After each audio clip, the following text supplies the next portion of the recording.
6강 제목 한번 읽어볼까요? 네, 제가 이제 초반에도 말씀을 드렸지만 이 창조, 기원, 진화 이런 관련된 문제들을 쭉 이렇게 얘기를 하다 보면은 이 얘기 저 얘기 이 질문 저 질문 다 듣다 보면은 결국 가서 끝에 가서 막히는 부분이 어디라고 그랬어요? 연대 문제에 가서 딱 막힌다 그랬잖아요. 그리고 그 증상이 심한 사람들은 특히나 젊은 분들이에요. 20, 30, 40 정도까지. 예. 나이 드신 분들도 궁금해는 하시지만 그것 때문에 내 신앙관을 바꿀 정도까지는 아니에요. 근데 20, 30, 40은 이게 중요한 문제예요. 특히 이제 청년들한테 가서 강의를 해보면 끝나고 나서 이제 질문하는 사람들이 남거든요. 거의 이 질문이에요. 그러면 연대는 어떻게 해야 되는 겁니까? 이 질문을 안 빠져요. 이 질문이. 중고등학생들도 또 여러 질문들을 받다 보면 결국 끝에 가서는 이 질문으로 다 모이게 돼 있어요. 그래서 이 기원의 문제를 다루고 나면 처음부터 근데 저는 말하진 않아요. 왜냐하면 연대 문제를 해결하느냐 안 해결하느냐가 신앙의 본질에 그렇게 중요하진 않아요. 근데 이제 크게 보면은 중요해요. 근데 그 핵심적인 그 본질에는 그렇게 중요하지 않아서 요거를 해결하지 않고 요 옆에 거를 해결하는 건 별로 좋은 방법이 아니라고 저는 생각하는 거예요. 그래서 코어의 문제를 먼저 해결하고 그다음에 그 코어 주변에 딸려 있는 문제들을 해결하는 이런 순서로 가는 게 맞다고 저는 생각하거든요. 그래서 이제 앞에 1, 2, 3, 4강까지가 훨씬 코어적인 그런 부분들이고 그 다음에 좀 더 확장된 게 5강, 6강의 문제들이고 다음번에 이제 나올 책은 그보다 더 좀 더 확장된 내용들이에요. 네, 그렇게 해서 우리가 해결해야 될 이 순서를 정하는 것도 중요해서 제가 이 말씀을 왜 드리냐면 이제 창조나 진화나 기원과 관련돼서 누군가하고 대화를 하거나 가르치는 이런 상황이 생길 수 있잖아요. 그러면은 상대방은 당장 답을 듣고 싶어 해요. 사람의 심리가. 그리고 가능하면 답을 짧게 해줬으면 좋겠고 그리고 사실 물어보는 의도 중에 다 그렇진 않지만 의도 중에 사실은 자기가 하고 싶은 말을 하고 싶어서 묻는 거예요. 너가 나에게 주는 말은 별로 안 중요하고 내가 가진 생각을 너한테 얘기해주고 싶어 라는 의도가 사실은 여기 이렇게 깔려 있거든요. 그렇기 때문에 연대 문제를 가지고 먼저 대화하는 건 별로 좋지가 않아요. 그래서 지금까지 제가 여러분에게 가르쳐 드린 이 순서를 따르시는 게 좋아요. 그러니까 복습을 꼭 1년 동안 하셔야 됩니다. 그래서 하셔서 요런 거를 얘기해보자 하고 얘기하고 또 저런 걸 얘기해보자 하고 그리고 나서 그런 것들이 하나씩 정리가 되면은 끝에 가서 연대 문제를 가지고 정도를 하는 게 서로의 이 이해를 위해서 좋고 우리가 대화를 하고 가르치는 건 뭔가 유익하기 위해서인데 단지 이렇게 긁어 부스름으로 만들기 위해서 대화하는 건 별로 좋지가 않거든요. 그래서 이해를 돕고 유익하게 하고 신앙을 돕고 교회를 세우기 위해서 질문하고 답을 듣는 거지 자기 지식을 자랑하려고 질문하고 답하는 게 아니거든요. 그래서 그 순서를 잘 따르시면서 이렇게 풀어가시는 것도 지혜다 이렇게 말씀드릴 수 있겠습니다. 자, 그럼 이제 연대 문제 이것도 여기까지 왔기 때문에 여러분들에게 이제 주어진 선물인 거예요. 명쾌하네. 우리가 기죽을 필요가 전혀 없네 라는 생각을 아마 이 문제가 제일 걸리는 문제라고 생각하는 분들이 계실 수 있는데 들어보면 이게 제일 안 걸리는 문제네 라는 생각을 하시게 될 겁니다. 자, 아까는 이제 화석을 가지고 과거 이야기를 들려주는 교과서 내용들과 또 진화론적인 그런 지식들에 대해서 우리가 사실을 보았죠. 이젠 좀 지층과 또 더 넓혀서 암석 여기까지 이제 이번 6강에서 나가야지 이 문제가 풀 수 있어요.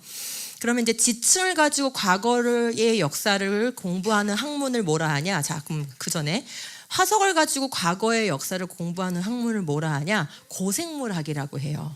고생물학. 그런데 지층을 가지고 과거 역사를 공부하는 학문을 지사학이라고 해요. 지사학. 그 말 그대로죠. 지층을 가지고 역사를 공부하는 학문이에요. 그래서 이 이제 지사학이라고 하는데, 자, 화석으로 발견되는 생물고는 시간이 지나면서 다양하게 진화해 왔으므로 벌써 또 뭐가 전제돼 있어요? 진화가 전제되어 있다는 것을 알 수 있죠. 예. 그래서 진화가 증명되는 게 아니라 전제되어 있다. 이를 이용하면 뭘 이용한다는 거예요? 화석의 진화를 이용하면 지지시대를 알 수 있대요. 아, 그러니까 지층의 역사를 연구하는데 이미 전제는 뭐다? 생물의 진화를 바탕으로. 그러면 아까 제가 이제 5강을 설명해 드렸으니까 이제 그게 무슨 패턴인지 아실 거예요. 생물이 진화됐다고 이미 전제를 깔아놓고 그 다음에 아래층에서 위층으로의 그 나타나는 생물의 모양 패턴을 진화 패턴이라고 규정을 해놓고, 그죠? 그 패턴에 따라서, 자, 그러면 아까 이제 아까는 복잡하니까 그 말씀까지는 안 드렸는데, 캄브리아기, 오르도비스기, 뭐 실루리아기 이렇게 해가지고 지층들을 이렇게 수직적으로 쌓아놨었잖아요. 그래서 우리가 아래층으로부터 위층으로 갈수록이라는 표현을 했잖아요. 우리가 이런 교육을 받을 때까지만 해도 저도 몰랐어요. 저는 전공을 해도 몰랐어요. 이 모든 지층이 캄브리아기부터 쭉쭉쭉쭉 그 위로 쌓여지는 그 지층이 모든 지역에서 나타나느냐라고 생각한단 말이죠. 그죠? 왜냐면 늘 교과서에서 보던 그림은 다 쌓여져 있으니까. 그런데 대개의 지역에는 퇴적층이 2층이나 3층 정도가 보통이고, 그랜드 캐년처럼 그렇게 막 10여 개의 지층이 쭉 있는 지역은 굉장히 드뭅니다. 그럼 이제 여기 땅 파면, 이제 여긴 제주도니까 좀 다를 수 있는데, 여기는 이제 화산 지형이니까 보통은 이제 마그마 기원의 암석이 많습니다. 그렇지만 전 세계적인 분포를 봤을 때는 육지 이 지표의 75%가 퇴적층이에요. 그러니까 땅을 파면은 뭐가 있다는 거예요? 지층이 있다는 거예요. 다만 차이는 줄무늬가 뚜렷하냐, 뚜렷하지 않느냐. 그거는 뭐의 차이랬죠? 지나감, 물의 속도의 문제라고 그랬어요. 그죠? 흙이 빠르게 지나갈수록 줄무늬가 생긴다고 그랬죠? 어쨌거나 그래서 지층이 땅 파면 지층이 있는 거예요. 보이는 지층으로 있는 건 융기가 많이 돼서 올라왔기 때문에 보이는 거고, 내 발 밑에 있는 거는 그만큼 융기가 안 됐기 때문에 내 발 밑에 있는 거예요. 그러니까 파면 지층이에요. 그런데 그 지층이 10여 개가 주르륵 있는 게 아니고 보통은 2개에서 3개 층 정도, 뭐 많으면 한 5개 정도의 지층 을 이루고 있어요. 그러면 거기에서 그 지층이 그 주르르 연속된 그 지층 중에, 그 지층의 역사 중에 어느 부위에 해당하는 지층일까요? 우리 지역에 있는 그 2-3개 층은? 그죠? 그런 질문이 생길 수 있겠죠. 우리 지역에 있는 이 지층은 고생대층이야? 아니면 중생대층이야? 아니면 신생대층이야? 고생대 중에서도 아래쪽이야? 중간이야? 위에야? 이런 질문이 생길 수 있을 거 아니에요. 그렇죠? 그걸 뭘로 매기겠다는 거예요. 그 순서를. 화석이 진화됐다라는 전제를 가지고 거기서 나오는 화석의 모양을 보고 진화의 배열을 해놓은 그 순서에 맞춰서 여기쯤에 화석이 나오면 요건 중간 거, 여기쯤에 화석이 나오면 요거는 초기 거, 이런 식으로 지층의 순서를 매긴다는 거예요. 그렇게 해서 지사학이라는 것을 연구하고 있다라는 것입니다. 자, 그래서 또 다른 이제 페이지를 보면은 지층에서 발견되는 화석의 종류와 진화 정도에 따라 지층의 생성 순서를 밝힌다는 거예요. 그러니까 지사학 자체는, 지층의 역사 자체는 전적으로 뭐에 의존되어 있네요? 생물의 진화에 의존되어서 그 역사를 해석하고 있어요. 지구 생물 중에는 전 지구에 걸쳐 특정한 시기에만 번성한 것들이 있다. 따라서 같은 종류의 화석이 발견되면 이들 지층은 같은 시기에 생성된 걸로 본다. 이제 이게 무슨 말인지 이해가 되시죠? 그래서 진화론에서는 뭐를 정하냐, 이게 이제 중요한 말인데요. 오늘 기억해야 될 단어 중에 하나예요. 6강에서 표준 화석이라는 걸 정해요. 표준 화석이라는 게 뭐냐?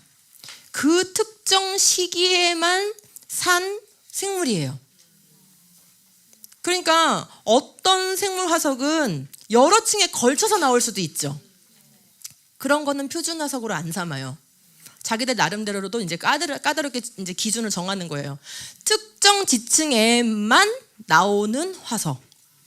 그거는 그 시대에만 살았다라고 해석을 하는 거죠. 왜냐하면 진화론에서는 지층이 천천히 쌓였고, 그래서 지층의 두께는 그 시대가 됐었잖아요. 그러므로 그 시대에만 살았던 생물로 치는 그 생물을 표준 화석으로 삼아서 그런데 이 화석이 저기 캐나다에 가니까 어느 지층에서 그 화석이 나왔어. 그러면 여기 표준 화석으로 삼아놨던 그 지층과 같은 시기에 쌓인 거다라고 해석을 한다는 거예요. 그러니까 전 세계에 퍼져 있는 지층에 다 순서를 매길 수가 있게 되는 거죠. 뭐를 기준으로? 표준 화석을 기준으로. 결국은 화석의 모양을 가지고 지층에다가 순서를 매기고 있는 거예요. 매겨온 거예요. 그래놓고 거기다가 고생대, 중생대, 신생대라는 시대를 부여하는 것이죠. 이런 구조로 되어 있습니다. 자, 그러면요. 제가 이제 말로 다 설명했기 때문에 이슈 보기는 읽지 않고 넘어가도 될 것 같습니다. 자, 그럼 넘어가서 포인트 질문. 학교에서 배운 표준 화석은 시대를 결정하는 화석이다. 뭐를 결정해요? 그러니까 지층은 시대가 측정됐어요? 네, 그러니까 우리가 이제 이런 변증을 할 때는요, 그 상반적인 그 어휘를 항상 머릿속에 같이 떠올리는 게 중요하거든요. 아까 우연이에요? 하면 여러분 머릿속에 벌써 뭐가 준비되고 있어야 돼요. 설계, 그치? 이게 단어가 준비되고 있어야 되는 것처럼요. 여기서도요, 시대를 결정했어요 라는 표현을 할 때 측정이 아니네요 라는 말이 같이 준비가 돼 있어야 돼요. 그러면 우리가 이렇게 논박을 하거나 뭔가 의견을 제시하기가 아주 좋은 거예요. 자, 사람들은 이 지층이 2억 3천만 년 됐어요. 5억 4천만 년 됐어요. 이렇게 숫자를 정확하게 말해주니까 측정됐다고 생각하는데 측정이 아니라 화석의 모양으로 결정한 것이구나. 이렇게 이제 이해를 시키는 거죠. 그런데 표준 화석들의 연대는 탄소 동위원소 연대 측정법으로 측정되지 않았습니다. 그럼 그동안 우리가 박물관과 과학책에서 보아온 화석의 연대들은 어디서 온 것인가? 이제 설명을 들으니까 다 이해되셨죠?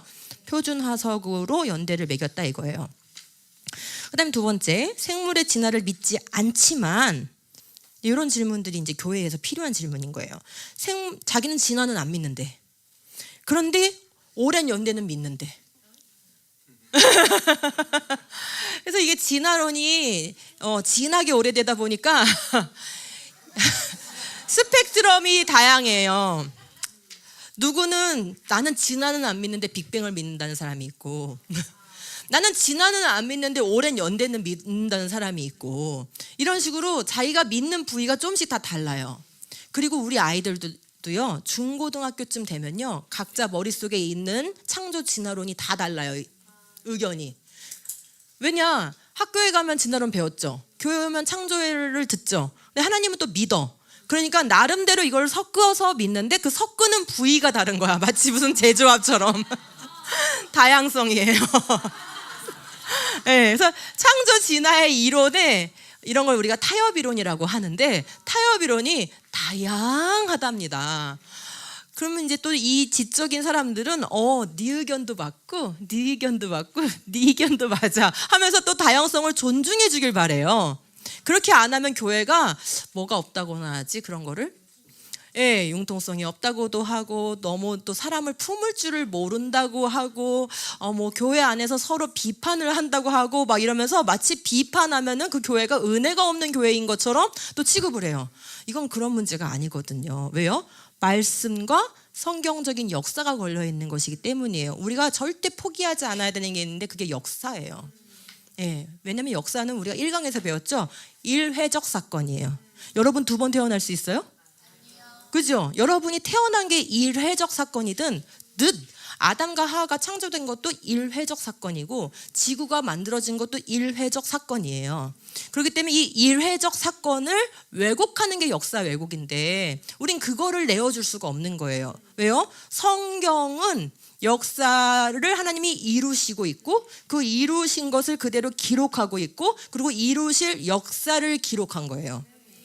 그래서 이사야서를 보면은 그 하나님께서 우상을 비판하는 장면이 나와요. 지금 잠깐 딴 길 갔어요. 근데 말을 해야 되겠어요. 하나님이 우상을 하나님이 직접 변증하세요. 그러니까 하나님이 하나님을 변증하는 거죠. 그때 하나님의 논리, 그러니까 우리는 하나님의 논리를 배워야 되는 거예요. 그러니까 논리적인 것도 세상의 논리도 배울 필요가 있어요. 그런데 먼저 하나님의 논리에 익숙해져야 돼요. 근데 그런 것들을 잘 하려면 창세기를 열심히 공부해야 되고 토라를 열심히 공부해야 되고 그리고 이사야서를 열심히 공부해야 돼요. 네, 그리고 신약에선 요한복음이 변증적이에요. 요한복음을 잘 공부를 해야 돼요. 예, 그리고 바울서실은 다 변증적이에요. 그런 책들을 통해서 논리, 성경적 논리를 배워야 돼요. 그래서 이사야서에 보면은 우상에 대해서 비판할 때 하나님이 카드를 딱 던지시는데 무슨 카드냐면은 태초부터 있었던 일을 너 말할 수 있니? 그러니까 우상은, 그죠? 타 종교는 또는 악한 영들은 하나님께서 홀로 행하신 창조 행위를 안다 모른다? 모른다는 거예요. 그래서 태초부터 있었던 일을 너 말할 수 있냐? 이게 이제 1번 카드고 그 다음에 너 미래의 일을 말할 수 있냐? 이게 2번 카드예요. 근데 이거를 종합해서 뭐라고 얘기할 수 있어요? 두 글자? 알파 오메가, 맞아요. 제가 지금까지 말한 거 역사, 일어난 일, 일어날 일, 이게 종합해서 역사. 예, 그래서 이거를 내어주는 순간 우리는 하나님이 하나님이심을 드러낼 수가 없게 돼요. 그래서 성경이 하나님이 하나님이심을 드러내는 책인데 그렇기 때문에 일어난 일을 정확하게 기록하고 계신 거고 일어날 일을 예언해 주신 거예요. 그래서 그것대로 성취되어야 하나님의 하나님 되심이 드러나는 거예요. 그래서 행하신 일을 기록했는데 그거를 왜곡한다? 그거는 하나님을 거짓말쟁이로 만드는 거예요. 예. 그래서 하나님이 가장 싫어하는 것이다. 그것이. 그걸 기억해야 돼요. 자, 그래서 지금 이런 이상한 입장을 취하는 사람들을 만나게 되는데 그럴 때 우리가 뭔가 할 말이 있어야 되잖아요. 그래서 이번 6강을 공부를 해야 되는 것입니다. 자, 앞에 부분은 약간 복습적인 거니까 빨리빨리 지나가 볼게요. 1. 화석이 어떻게 지층의 나이를 알지? 자, 동그라미 1번. 지지시대표의 시간축은 고생대, 중생대, 신생대가 써있죠? 세로축에. 그 다음에 각 시대는 대, 고생대, 중생대, 이게 시대고 그 안에 기들이 들어있죠? 기. 예를 들어 고생대는 7개의 기가 들어있어요. 예. 그 다음에 그리고 그 안쪽에는 뭐가 그림이 그려져 있나요? 화석들이 그려져 있어요. 근데 이 화석이 뭐라고요? 표준 화석이라는 거예요. 그 시대를 대표하는 화석이라고 아예 이렇게 정해져 있어요. 그러니까 이 중에서 어떤 화석이 어느 지층에서 발견됐다. 그런 순간 뭐가 정해져요? 시대가 정해져요. 그러면 시대가 정해진다는 건 뭐가 정해지는 거예요? 연대가 결정되는 거예요. 측정하지 않고 지층의 나이를 매기는 방법이다 이거예요. 그래서 밑에 생물 층서와 교과서는 화석을 기반으로 지층의 순서를 정하고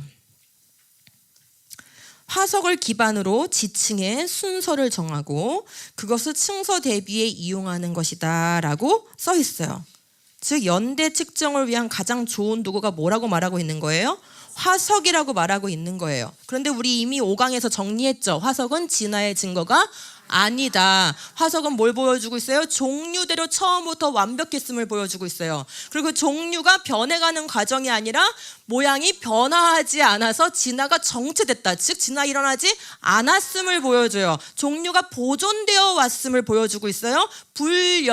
연속성이 아니라 불연속성을 보여주고 있어요. 그러므로 이 화석을 기준으로 해서 순서를 매겨서 지층의 순서를 매겼다는 것 자체가 다 잘못된 해석이다라는 것을 우리가 이해할 수 있을 거예요. 자, 그럼 동그라미 2번.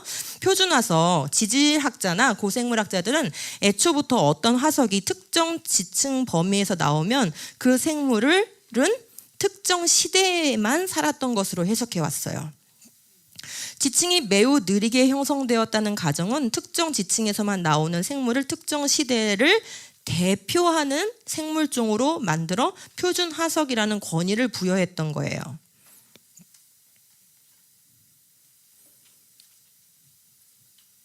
됐죠? 자, 그 나머지는 제가 이미 다 설명을 했습니다. 동그라미 3번으로 넘어가겠습니다. 5강에서 이미 살펴보았듯이 퇴적 실험은 여러 층이 연속적으로 또한 각 층이 매우 빠르게 퇴적된다는 것을 보여주었어요. 맞죠? 그러면 지층의 퇴적 속도가 매우 느렸다면 화석은 오랜 시간 전에 매몰된 것으로 볼 수 있지만 빨랐다면 화석은 그렇게 해석할 이유가 없어지는 거예요. 이처럼 전제가 뭐를 낳아요? 추론의 결과를 결정해요. 여러분, 추론 없이는 과거 역사를 연구할 수가 없어요. 왜냐하면 우리가 직접 보고 관찰하는 게 아니기 때문이에요. 근데 추론을 하기 위해서 뭐가 필요해요? 예, 전제가 필요해요. 그 전제에 입각해서 추론하기 때문에 전제를 뭘 놓냐에 따라서 결과가 완전히 달라지는데 거기에 막 수십억 년이 왔다 갔다 하는 거예요. 와, 그 정도면은 이 전제를 정말 세밀하게 놔야 되는데, 그죠? 우리는 따져보지도 않고 그냥 그거를 쑥쑥 받아들이고 있었던 상황인 거죠. 넘겨서 정리하면 읽어볼게요. 정리하면 시작.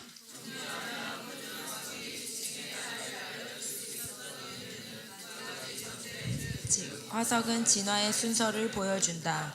이 지층이 매우 느린 속도로 형성되었다는 두 가정에 입각하는데 이것들이 신뢰받을 수 없다면 표준 화석은 시대를 알려주던 자리에서 내려와야 한다. 네, 보세요. 여기 화면 보시면 이게 바다 나리, 바다 나리인데 이제 옛날에 공부하신 분들은 해백합이라고 배우셨을 거예요. 해백합이라는 화석이에요. 식물 이름처럼 돼 있지만 동물이에요. 생긴 것도 꼭 식물처럼 생겼죠. 동물이에요. 바다에서 이렇게 유영하는 그런 생물인데 고생물학 책에서 제가 이제 가져온 거예요. 얘는 실루리아기의 해백합이래요. 그 다음에 얘는 오르도비스기의 해백합이래요. 얘는 실루리아기의 해백합이고 얘는 쥐라기의 해백합이래요. 그러면은 이 다 해백합인데 얘네가 무려 2, 3억 년의 차이를 보이게 되는 거예요. 왜 이렇게 해석한 건지 이제 아시겠죠? 이 화석이 들어있던 지층에 실루리아기를 대표하는 표준 화석이 있어서 얘도 덩달아 실루리아기가 된 거예요. 이제 이해가 되시죠? 얘는 똑같은 해백합인데 얘는 왜 혼자 중생대 쥐락이야? 나머지는 고생대인데, 그죠? 얘는 하필 그 지층에 쥐라기를 대표하는 표준 화석이 들어있어가지고 얘도 덩달아 쥐라기의 화석이 돼버린 거예요. 그러니까 동일한 생물인데 누구는 막 3억 년 전에 살았고 누구는 3억 년 후에 살고 왜 이런 일이 벌어졌는지 이제 이해가 되시죠? 저도 진짜 궁금했거든요. 보생물학을 대학 때도 배웠고 대학원에서도 배웠지만 정말 궁금했어요. 생긴 게 별 차이 안 나는데 도대체 뭘 기준으로 이렇게 긴 시간 차이를 벌리는 것일까 너무너무 궁금했는데 이게 전체 그렇다고 제가 그때 표준 화석을 몰랐을까요? 알았죠, 당연히. 근데 그게 그런 관계라는 걸 이게 통찰한다는 게 쉽지가 않았던 거예요. 왜냐하면 생각이 진화론적으로 길들여져 있으니까. 그렇죠. 예. 자, 그래서 제가 바로 요거예요. 화석으로 왼쪽은 화석으로 찾아내는 바다 나리들이고요. 요거는 실물, 지금 바다에 살고 있는 해백합들이에요. 어때요? 과거에 화석으로 나타나는 해백합과 현재 우리가 찾아낸 현재 바다에 살고 있는 해백합 같은 생물이죠? 예, 요 색깔만 알록달록할 뿐이지 몸의 구조는 거의 같아요. 화석이고 얘는 실물이에요. 예, 뭐가 달라졌어요? 수억 년 동안 아무것도 달라진 게 없죠? 그러니까 화석은 뭘 보여줘요? 진화의 정체. 그러니까 진화란 말도 아예 하지 말아야 돼. 그죠? 그런 건 있지 않았어요. 그냥 처음부터 뭐였고 해백합이었고 처음부터 바다나리였고 지금도 바다나리고 그동안 변화되지 않았다. 종류는 보존된다. 그렇죠? 이렇게 되는 거예요. 그런데 바다나리가 일단 모양이 변한 게 없고요. 그러니까 진화해온 흔적이 없는 거고요. 그러니까 지금 우리가 알고 있는 건 뭐예요? 다양한 해백합이 공존한다. 아까랑 똑같죠? 예, 다양한 삼엽층이 공존했던 거랑 똑같은 거예요. 그러면 우리의 해석이 뭐예요? 지층은 연속적으로 빠르게 쌓였다. 그러니까 다양한 해백합들이 공존하고 있었는데 다른 층에 묻혔을 뿐인 거예요. 지금 우리가 보는 현상과 화석은 정확하게 일치하고 있습니다. 그러므로 퇴적 속도를 뭘로 정해놓고 추론하느냐에 따라서 완전히 다른 거예요. 지층 안에 포함된 화석들은 오랜 지지시대의 산물일 수가 없는 거고 표준 화석은 시대를 결정해주는 권위에서 내려와야 돼요. 걔가 막 다 전 세계 지층한테 막 나이를 매겨주고 있는 거예요 지금. 근데 그런 권위의 자리에서 내려와야 되는 거예요. 자, 그러면 이제 화석과 관련돼서 지층과 화석에 관련된 이야기를 다 이제 했고요.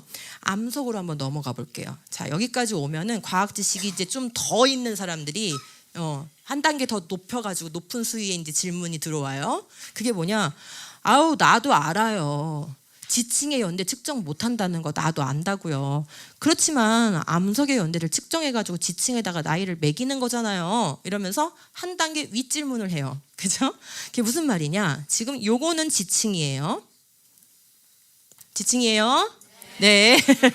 그 다음에 지금 나온 요 돌멩이들은 마그마가 들어와서 식은 암석이에요. 그런 걸 우리 화성암 그래요. 지층은 퇴적암 그래요. 예, 중학교에서 배우나요? 초등학교에서 배우는 거예요. 그죠? 예. 그래서 요거는 지층이고 요거는 화성암인데 요런 거는 화성암인데 연대를 측정한다는 얘기 들어보셨죠? 암석의 연대를 측정하는 건 퇴적암은 측정할 수가 없어요. 원리상 안 돼요. 그래서 화성암만 연대를 측정할 수가 있는데 그렇게 해서 연대를 측정했더니 이게 3억 2천만 년이래요. 그리고 요게 1억 5천만 년이래요. 예, 일단 진화론자들이 하는 얘기를 한번 들어보세요. 그러면은 요게 3억 2천만 년이고 요게 1억 5천만 년이면은 어떤 해석이 가능해지냐면 요 아래 지층은 적어도 3억 2천만 년 전에 쌓였어야지 되겠죠. 그래야 마그마가 자기를 뚫지. 그래서 이 지층은 3억 2천만 년보다 더 오래된 거라고 나이를 매기는 게 자기들이 정당하다는 거예요. 오, 그럴 수도 있겠죠. 그 다음에 얘는 어때요? 얘는 적어도 1억 5천만 년 전에 쌓였어야 되죠. 예, 자기를 뚫고 간 게 1억 5천만 년이니까 그 전에 쌓였어야 되잖아요. 그래서 얘는 3억 2천만 년 전에 쌓인 거고 얘는 1억 5천만 년 전에 쌓인 거고 이런 식으로 층에다가 나이를 매길 수 있다라는 게 진화론의 논리인 거예요. 좀 어렵죠, 이제는. 어떻게 대답을 해야 될까? 네, 긴장하지 마세요. 네. 그래서 방사성 동위원소의 원리를 이제 아셔야 이걸 이해할 수 있고 또 반박할 수 있어요. 방사성 동위원소는 조금 내용이 까다롭지만 제가 잘 설명해 볼게요. 원소가 있는데 동위원소는 뭐냐? 원소의 번호가 있죠. 1번, 2번, 3번 이런 식으로. 그래서 주기율표가 있잖아요. 근데 그 주기율표의 번호는 뭘로 매기는 거냐면 양성자 수로 매기는 거예요. 그러면 12다 그러면은 뭐가 12개라는 거예요? 양성자 수가 12개인 거예요. 예. 그런데 원소 안에는 양성자 말고도 중성자라는 게 들어있어요. 근데 중성자 수는 원자 번호에 영향을 안 미쳐요. 근데 같은 원소여도 예를 들면 수소는 1번이죠. 예. 근데 같은 수소여도 중성자가 하나 더 있거나 2개 더 있는 놈들이 있어요. 그런 거는 무거워지기 때문에 중수소 이렇게 불러요. 예. 그런데 번호는 계속 몇 번일까요? 양성자 수가 바뀌지 않았기 때문에 다 1번이에요. 그러니까 일반 수소도 1번, 중수소도 1번. 그런데 뭐가 다르다고요? 중성자 수가 달라요. 예. 근데 이렇게 무거워진 이 원소들을 우리가 번호가 같아서 위치가 같다. 동위. 위치가 같은 데에 있는 원소다. 그래서 동위 원소 이렇게 불러요. 예. 근데 이게 무거워진 원소들은 불안정해요. 그렇겠죠. 자기의 그 핵 바운더리가 있는데 그 안에 양성자 한 개 이렇게 있을 때랑 양성자 한 개, 중성자 한 개 있을 때랑 중성자 하나 더 들어올 때랑 버거워지겠죠. 그래서 불안정해요. 그래서 이 불안정한 동위 원소들은 시간이 지날수록 붕괴를 해요. 그래서 자기 원소가 다른 원소로 바뀌게 돼요. 붕괴하면. 예. 그래서 우라늄이라는 몸집 큰 원소가 있는데 얘는 아주 무거운 원소에 속하는 중금속이에요. 근데 이 우라늄이 붕괴가 되면 뭐가 되냐면 납이 돼요. 그래서 붕괴하기 전의 원소를 우리는 모원소라고 하고 엄마. 그다음에 붕괴해서 생기는 납과 같은 원소를 그죠? 아들. 이렇게 자원소 이렇게 부르는 거예요. 그래서 불안정한 동위 원소가 뭐 한다? 붕괴한다. 붕괴하면 다른 더 가벼운 원소로 바뀌게 된다. 여기까지 이해되셨죠? 네, 아주 좋습니다. 자, 그러면 이런 관계에 있는 것들이 몇 가지가 있는데 우라늄 납이 있고 칼륨 아르곤이 있고 루비딘 스트론튬 이런 것들이 있어요. 기억 안 하셔도 돼요. 이런 동위 원소들이 우리가 지금 측정할 수 있는 거는 뭘까요? 처음 거를 알아요? 몰라요? 지금 이 돌은 나한테 있는 게 아니죠. 시간이 이미 지나서 나한테는 이게 있어요. 그죠? 그러면 현재 여기엔 우라늄도 아직 덜 붕괴된 우라늄도 남아있고 붕괴해서 생긴 납도 들어있고 이렇게 될 거 아니에요. 그죠? 그러니까 현재 우리가 가지고 있는 양은 측정할 수 있겠죠. 하지만 옛날에 있었던 그 양은 우리가 직접 측정하지는 못하죠. 그 다음에 실험실에서 측정할 수 있는 게 또 뭐냐? 현재 붕괴 속도는 측정할 수 있겠죠. 현재 우라늄이 납으로 붕괴되는 속도, 즉 1년 동안 몇 개나 붕괴될까? 요거를 우리가 계산해 볼 수 있겠죠. 그렇지만 지난 40억 년 동안 몇 개가 붕괴됐을까? 요거는 측정이 돼요, 안 돼요? 안 되죠. 그러니까 현재의 양을 측정할 수 있고 현재의 붕괴 속도를 측정할 수 있다. 요걸 잘 기억해야 되는 거예요. 그런데 지금 가지고 있는 그 현재의 것밖에 모르기 때문에 이 진화론자들은 항상 어떻게 해요? 현재의 그 값을 과거에다가 그대로 균일하게 적용을 시키죠. 그게 균일론적인 사고잖아요. 이것도 똑같이 그게 들어가, 그 전제가 들어가는 거예요. 그렇죠? 자, 그럼 무슨 일이 생기냐? 무슨 문제가 생기냐? 자, 처음에 이 광물 안에 애초에 이 우라늄이 불안정한 우라늄이 얼마큼 들어있었는지 그 모온소의 양을 우리가 모르는 거예요. 이건 아무도 알려줄 수가 없는 거예요. 그 다음에 또 뭐를 모르냐? 처음에 자원소, 우라늄이 붕괴해서 납이 됐는데 꼭 붕괴해야만 생기는 건 아니에요. 자연적으로도 그 납이 존재할 수 있잖아요. 그러면 애초에 몇 개가 있었고 몇 개는 붕괴해서 생긴 건지를 따질 수가 없어요. 전부 다 납 206번이라는 게 지금 만약 10개가 있다고 치면은 이 10개가 제로였다가 10개가 된 건지 3개는 원래 있었고 7개만 붕괴돼서 생긴 건지를 구분할 수 있는 재능이 우리한테는 없는 거예요. 그죠? 그 다음에 이제 세 번째, 현재 암석 속에 있는 자원소가 모두 붕괴의 산물인가? 지금 설명드린 내용이죠. 그거를 판정을 내릴 수가 없어요.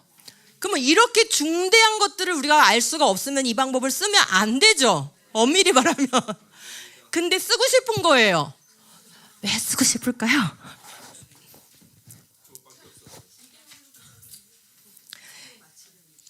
연대를 측정할 수 있는, 연대를 짐작하게 해주는 방법은 한 과학자에 의하면 한 200가지가 된다고 그래요. 네. 근데 굳이 얘를 쓰고 굳이 얘만 교과서에서 가르치는 이유가 뭘까요? 네, 이따가 말씀드릴게요. 궁금하시라고. 자, 그래서 제가 지금 하는 얘기가 왜 중요한지가 이 표를 보시면 이제 이해가 되실 거예요. 왜냐? 지금 반감기라고 써 있죠. 예, 책에는 지금 그 표가 어디 있냐면 164쪽에 있어요. 반감기라고 써 있는데 반감기는 말 그대로 10개가 5개가 되는 반으로 줄어드는데 걸리는 시간이에요. 그러면 일단 처음에 양은 알 수 없으나 우리가 지금 실험실에서 붕괴하는 걸 관찰해 보니까 절반으로 붕괴하는데 얼마큼의 시간이 걸리겠다를 추산해 볼 수는 있겠죠. 그래서 현재의 속도대로 추산을 해보니 우라늄은 절반으로 붕괴되는 데가 45억 년이 걸린대요. 엄청나죠? 그러니까 45억 년을 계산해 본 건 아니죠. 매우 극미한 시간 동안 관찰을 해서 그거를 부풀려서 45억 년으로 추산을 한 거예요. 어쨌거나 문제는 뭐냐면 납이 처음에 한 개라도 있었냐 없었냐, 그게 어마어마한 시간 차이를 벌릴 수 있다는 거예요. 왜요? 50% 줄어드는데 45억 년이라는 매우 긴 시간이 걸리기 때문에 납이 조금이라도 포함됐었냐 안 포함됐었냐가 막 몇만 년에서 몇 억 년의 시간을 벌릴 수 있는 그런 영향력이 있는 거예요.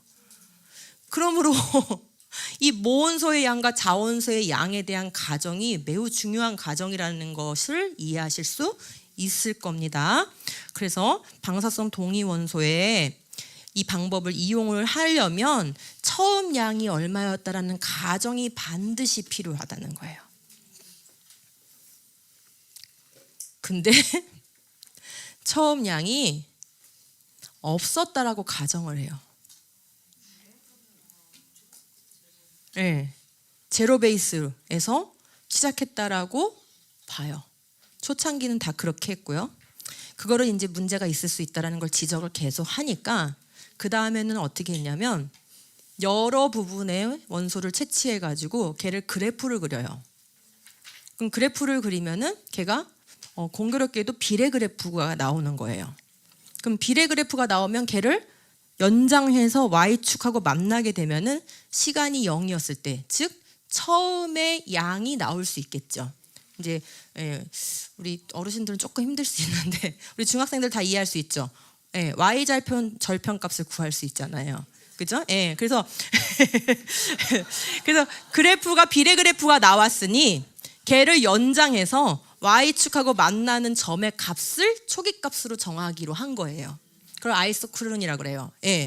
그런데 문제는 한 암석에서 이렇게 여러 군데에서 채취해가지고 비례 그래프가 나오니까 아싸 잘됐다 이렇게 했거든요.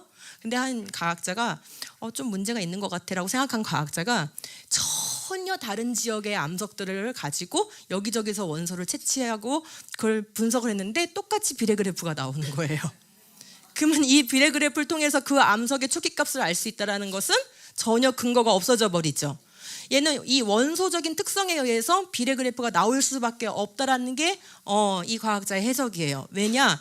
어느 원소가 암석은 이제 마그마에서 이제 만들어진 거니까 지금 화성암 갖고 얘기하는 거잖아요.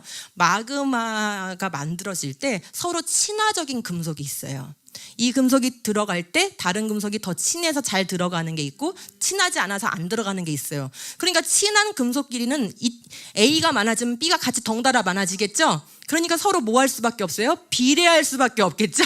그래서 비례 그래프를 그릴 수밖에 없는 거라는 문제를 지적한 거예요. 그러니까 이 아이소크론으로도 사실 이 초기값의 처음 양의 값의 문제를 해결할 수가 없는 거예요. 그 다음에 암석이 생성된 이래로 붕괴 속도가 정말 이 45년 동안 계속 일정했을까요?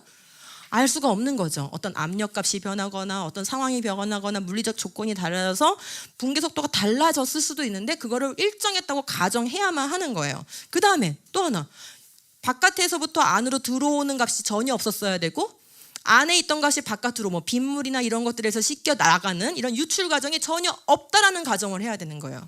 이 세 가지 가정이 완벽할 때에만 우리는 이 암석의 연대값을 신뢰할 수가 있는 거예요. 어떠세요? 믿는 게 낫겠어요? 안 믿는 게 낫겠어요? 그렇게 암석의 방사성 동위원소 연대를 화석의 나이로 받아들이려면 상당한 그 가정들도 받아들여야 된다.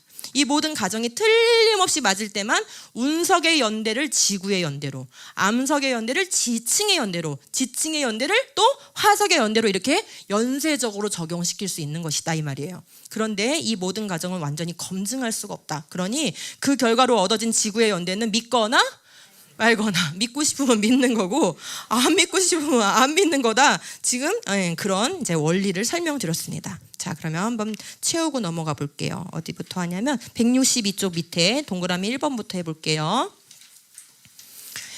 자, 연대 측정 대상은 화성암이다. 동그라미 2번의 그림 밑에 만약 붕괴 속도가 일정하다면, 그죠? 일정하다면 모원소가 얼마큼의 자원소로 바뀌었는지 알 수는 있어요. 그렇지만 일정했는지 장담을 못하죠? 자, 그럼 처음에 10개였다면 45억 년 후에 모원소는 몇 개가 됐다는 거예요? 5개가 되고 납 206은 5개가 늘어난다는 거죠? 근데 현재 5개가 있는데 이 5개가 다 붕괴 때문에 됐는지 처음부터 있었던 양인지 우리는 알 수가 없다. 그 얘기를 드렸어요. 그 다음 밑에 첫 번째 박스는 즉 모원소의 뭐를 몰라요?